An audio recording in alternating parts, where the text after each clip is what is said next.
Улсын их хурлын дарга эрхэм гишүүдээ Монгол улсын засгийн газрын 2024-өөс 28 оны үйл ажиллагааны хөтөлбөрийн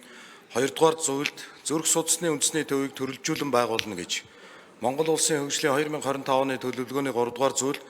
зүрх судасны үндэсний төвийг барих гэж тус заасан. Үүний дагуу засгийн газраас дээрх төслийг Европын сэргээн босголтын банк, Хөгжлийн банкны 34.9 сая $, зээл болон Люксембургийн их гүнд улсаас олгох 26.3 сая $, буцалтгүй тусламжийн хамтарсан санхүүжилтээр хэрэгжүүлэхээр төлөвлөсөн бөгөөд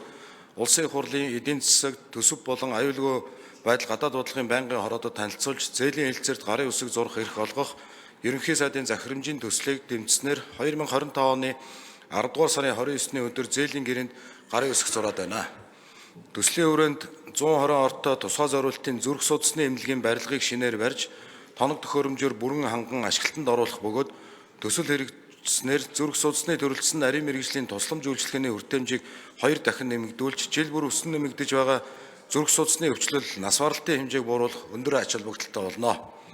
Тус зээлийн хэлэлцээр нь олон улсын гэрээний тухай хуулийн 8.1.2 заасны дагуу улсын их хурлаар заавал сойрхон батлагдах олон улсын гэрээ тул зээлийн хэлэлцээрийг сойрхон батлах тухай хуулийн төслийг хэлэлцэн дэмжиж өгөхийг хүсье. Анхаарал тавьсанд баярлалаа.